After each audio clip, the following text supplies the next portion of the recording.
말씀 들으며 읽기.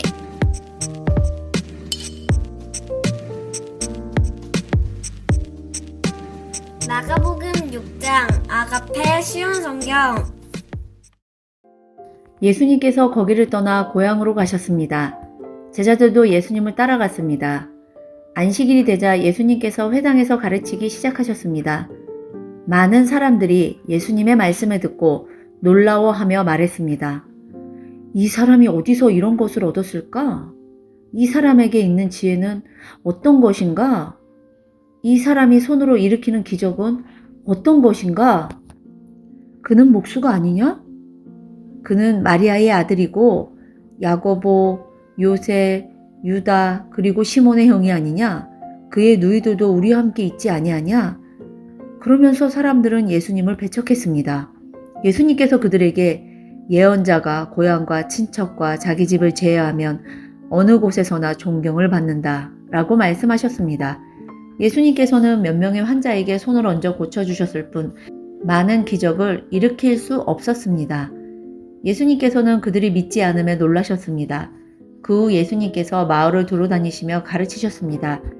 예수님께서 12제자를 불러 2사람씩 보내기 시작하셨습니다. 그리고 그들에게 더러운 귀신을 쫓는 권세를 주셨습니다.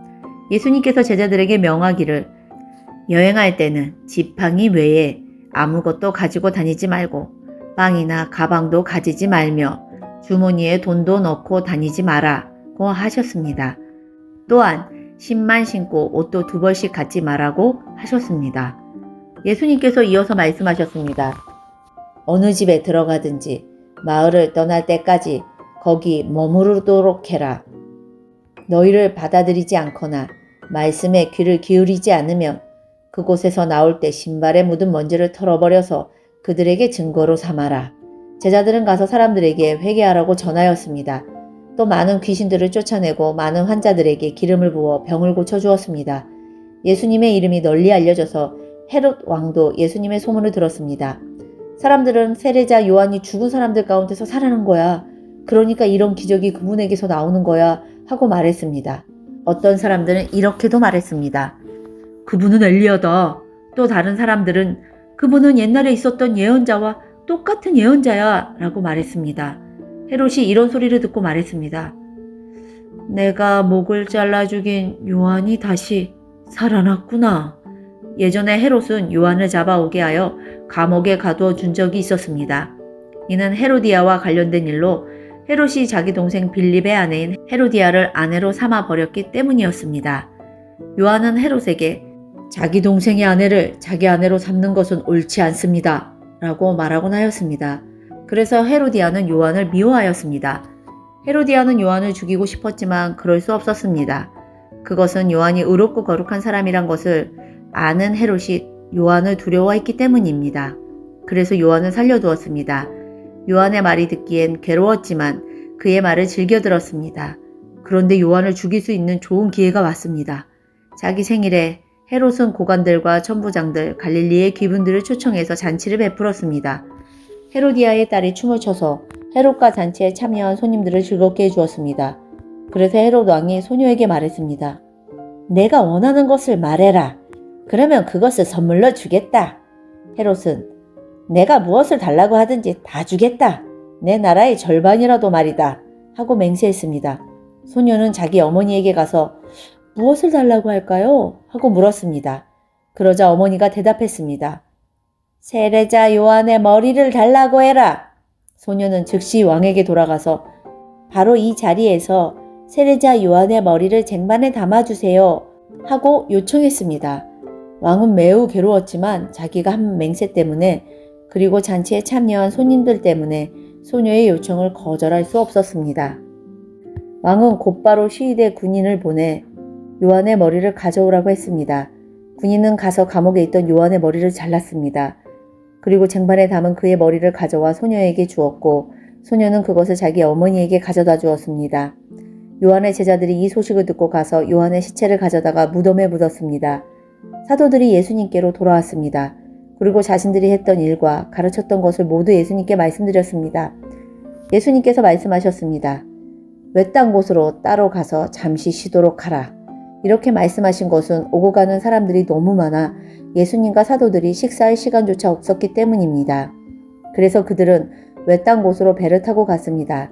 그러나 떠나는 모습을 보고 사람들이 그들인 줄 알아챘습니다. 그래서 사람들은 여러 성읍에서 길을 따라 함께 달려가서 그들보다 먼저 그곳에 이르렀습니다.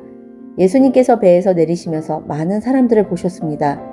예수님께서는 그들을 불쌍히 여기셨는데 그것은 그들이 마치 목자 없는 양과 같았기 때문입니다. 예수님께서는 그들에게 많은 것을 가르쳐 주셨습니다. 이미 날이 저물었습니다. 제자들이 예수님께 와서 말했습니다. 이곳은 빈들이고 시간도 너무 늦었습니다. 그러니 사람들을 보내어 근처에 있는 농가나 마을에 가서 먹을 것을 사 먹게 하는 것이 좋겠습니다. 그러나 예수님께서 대답하셨습니다. 너희가 먹을 것을 주어라. 그들이 예수님께 말했습니다. 그러면 우리가 가서 200데나리온어치의 빵을 사서 먹이라는 말씀이십니까? 예수님께서 그들에게 물으셨습니다.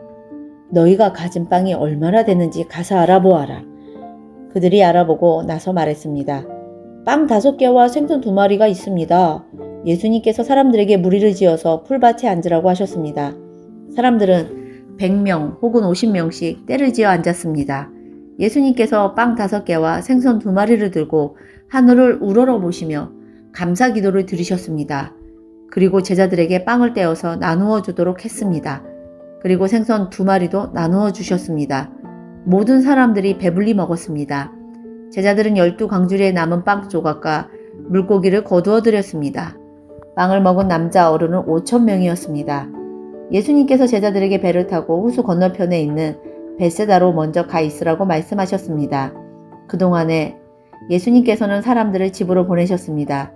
사람들을 보내신 후 예수님께서는 기도하러 산에 올라가셨습니다.